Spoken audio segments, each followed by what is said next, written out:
In this video, I'm going to review the Panasonic FZ802 OLED TV. Where does it stand compared with other high-end 2018 televisions like the LG C8, Sony AF8 and Samsung Q9FN? Let's find out. Hello everyone, Vincent Teo from HDTV Test here. I'm a TV reviewer and professional calibrator. And this is the Panasonic FZ802, which is also marketed as the FZ800 in the rest of the world. This is the 55-inch version, model number TX-55FZ802B, but it's also available in a larger screen size of 65 inches.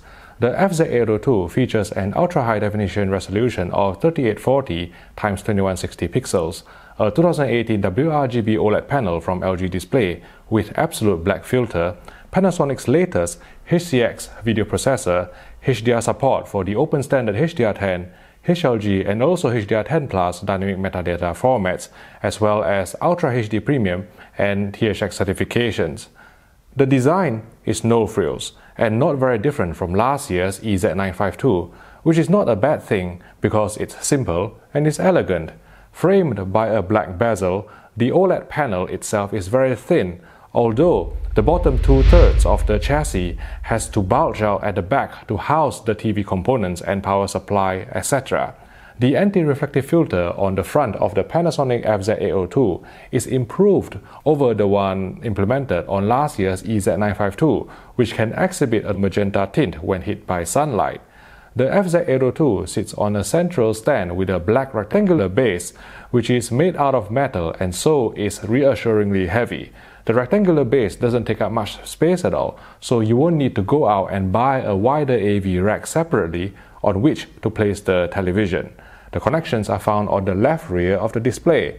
Like last year's Panasonic OLEDs, there are 4 HDMI sockets, but only HDMI inputs 1 and 2 are the full bandwidth HDMI 2.0B ports that support Ultra HD content at higher bit depth, frame rate or chroma resolution.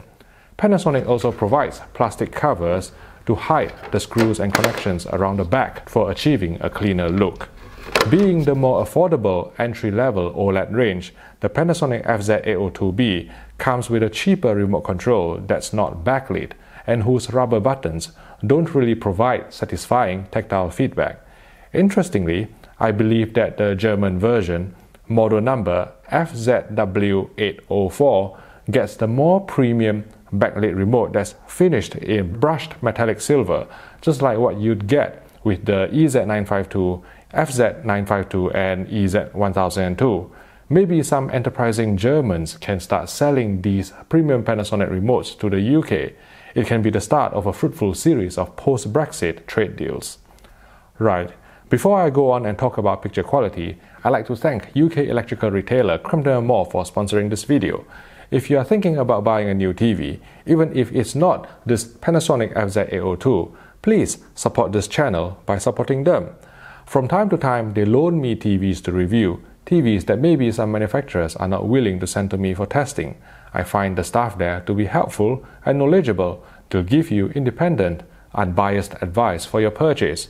So if you call Crampton Mall on 0113 244 6607 and ask for David Corner, mention HDTV Test, and he'll take care of you with great price and service. Thanks again for your support. The Panasonic TX-55FZ802B uses the latest WRGB OLED panel sourced from LG Display, as you can see from this macro shot here of the subpixel structure. To let the organic material stabilize and the screen uniformity to settle down with compensation cycles, we made sure we put on at least 200 hours on our review sample before proceeding with definitive calibration and assessment of picture quality. Even before calibration, the Panasonic FZ802's grayscale and colors already look very natural if you select one of the more accurate picture modes, such as True Cinema or Professional modes. But there's some crushing of shadow detail going on, as you can see from the spike near black on this gamma tracking graph. If we put up a black clipping test pattern, this one I'm showing here on the Panasonic FZ802 is from the excellent AVS HD test disc, you can see that shades 17, 18, 19 and even 20 are crushed. To make this near black detail visible, brightness needed to be increased to +5 or +6 on our review unit, but by doing that, fade to black would sometimes glow rather than look inky black in movies. In case you're wondering if this out-of-the-box black crush is limited to our review sample, we also saw the same issue on the 65-inch Panasonic FZ802 we are considering for the 2018 TV shootout, and my technically minded colleagues at flatpanelshd.com also reported it on their FZ800 review sample. Thanks guys for giving me permission to quote you. Perhaps already aware of this issue on its 2017 OLEDs, Panasonic has actually provided 2.5% and 5% gamma controls on the FZ802 for the first time ever in the company's history of selling televisions. However, from our testing, these near-black controls, the 2.5% and 5% gamma controls, are prone to introducing more noise and polarization in darker regions of the picture. This is a dark scene from the 1080p Blu-ray disc of Skyfall, and I've set up two picture modes, Professional 1 and Professional 2. Professional 1 is the out-of-the-box default settings, whereas for Professional 2, I've matched the light output to Professional 1 and adjusted the 12-point gamma controls including 2.5 IRE and 5 IRE to track 2.4 gamma flat. As I toggle between Professional 1 and Professional 2 using the new picture button on the remote control, which I love by the way, the picture button, not the remote control. Hopefully, you can see that the 2.5% and 5% gamma adjustments succeeded in bringing out more shadow detail, but unfortunately also introduced more noise and polarization. Where a professional calibrator like myself will earn his fee is knowing how to strike a balance between correctly exposing shadow detail and minimizing artifacts. Some calibrators and DIY enthusiasts only look at charts, and in their pursuit of perfect-looking charts, don't realize that some adjustments can actually introduce more artifacts and degrade the picture quality. You have to understand and respect the limitations of the display and the controls provided and calibrate appropriately. That's the case with LG's 3D LUT auto calibration, and that's the case with the 2.5% and 5% gamma controls on Panasonic's 2018 OLED TVs. Right, let's talk about colors. Among all the TVs we reviewed in 2018, the Panasonic FZ800 delivered the most natural-looking colors with the most realistic skin tones, both out of the box and after calibration, with none of the 140 color patches measured in this challenging color checker SG chart exceeding the humanly perceptible threshold of delta error 3. In fact, the average delta error of 0.75 is the lowest among all the 2018 TVs we've tested so far. Maybe LG can match or even surpass this level of accuracy once the teething problems with 3D LUT auto calibration is fixed. But at the time I filmed this video in June 2018, Panasonic is king when it comes to color accuracy, as has been the case over the past few years. Upscaling of standard definition material is very good. This SMPTE RP133 test chart in 576i looked sharp and detailed without excessive ringing, and the bonus is that overscan can be disabled for standard def content too. Like all consumer OLEDs on the market, the FZ802 or FZ800 is a sample and hold display, and so can only resolve the sample and hold baseline motion resolution of 300 lines according to this horizontally scrolling test pattern if no motion enhancing technologies are employed. Fortunately, the Panasonic 55FZ802B offers both motion compensated frame interpolation and black frame insertion to boost motion resolution to the OLED ceiling of 650 lines. Panasonic's motion compensated frame interpolation, or MCFI, is controlled by the Intelligent Frame Creation or IFC setting and can be customized to reduce motion blur without introducing excessive interpolation artifacts or soap opera effect. The onboard black frame insertion or BFI system operates at 60 Hz and so causes telecinic judder with 24 frames per second movies. Although to be fair, content filmed at such slow frame rates will contain inherent blur in the source anyway, so there's really no need for BFI when watching movies. Where BFI can be useful is with higher frame rate content such as sports, but with the 50 Hz broadcast we get in the United Kingdom and Europe, the resulting flicker, especially in brighter areas on screen, can get tiring very quickly, even for a big BFI believer like me, so it'll probably put off most owners from using it. Last year's Panasonic TVs with HTX2 processor, including the EZ952 and EZ1002 OLEDs, suffered from motion stutter with 25 frames per second content, but a firmware update earlier this year largely fixed the issue, as long as intelligent frame creation is turned off, though some owners started reporting seeing the rare stutter with 24 frames per second films instead. A similar phenomenon can be observed on the Panasonic FZ802. With IFC off, we spotted the occasional micro stutter in 24p movies, mostly when there's a face or face-like object moving, such as this rotating baby in the 4K Blu-ray of The Matrix. With IFC engaged, there would be intermittent stutter with 25p or 50 Hz content with mixed edits. This one is from SkyQ, and the higher the IFC intensity, the more pronounced the stutter. To be fair, no motion compensated frame interpolation system is perfect, and whether you'll notice the stuttering issue on the Panasonic FZ802 depends on 1. The frame rate of the content you are watching, 2. Your preferred intelligent frame creation or IFC setting, and 3. Your individual sensitivity. We don't think this is a deal breaker. It's massively improved compared with last year's EZ952 prior to the firmware fix, and occurs at a much rarer frequency in a less obvious fashion. Sporting a 2018 OLED panel screen uniformity on our Panasonic TX-55FZ802B review sample is as good as we've seen from a consumer OLED television. There's still some vertical streaks typical of OLED on full-field slides just above black, but they are pretty much not visible in real-life viewing.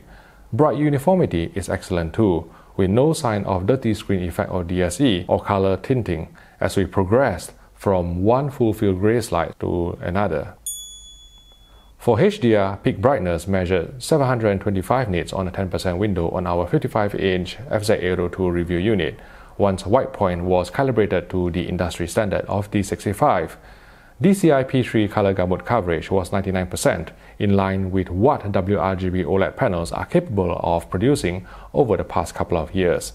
Panasonic has relaxed its ABL or automatic brightness limiter algorithm compared with last year's EZ952, but is still slightly more aggressive than LG's 2018 OLEDs.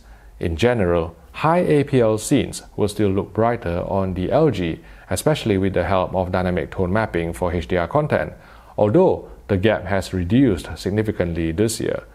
PQ EOTF tracking for static HDR10 content is excellent.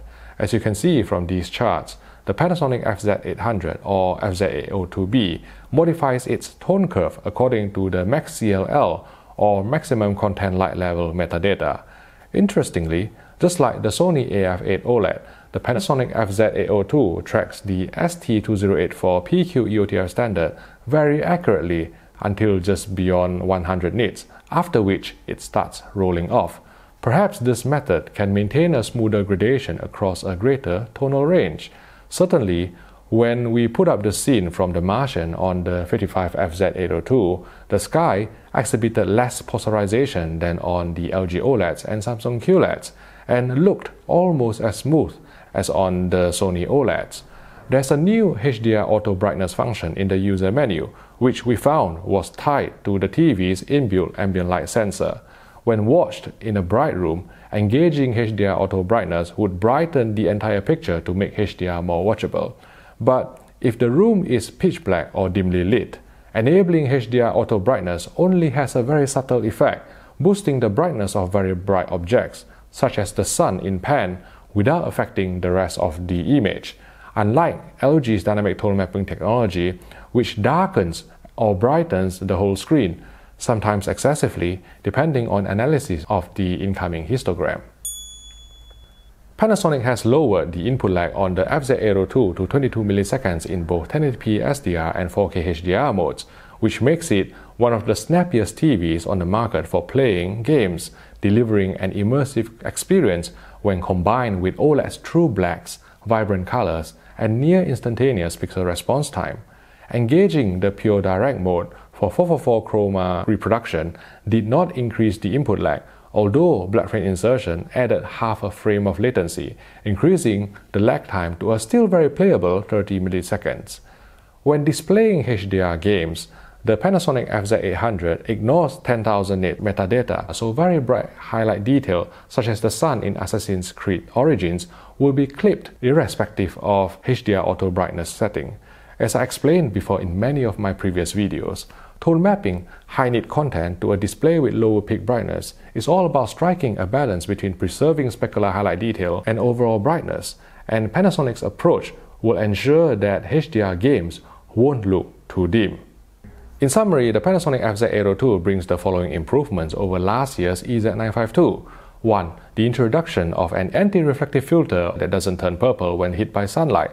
2. Better screen uniformity with less near-black vertical streaks or bright field color tinting due to the use of a 2018 OLED panel supplied by LG Display. 3.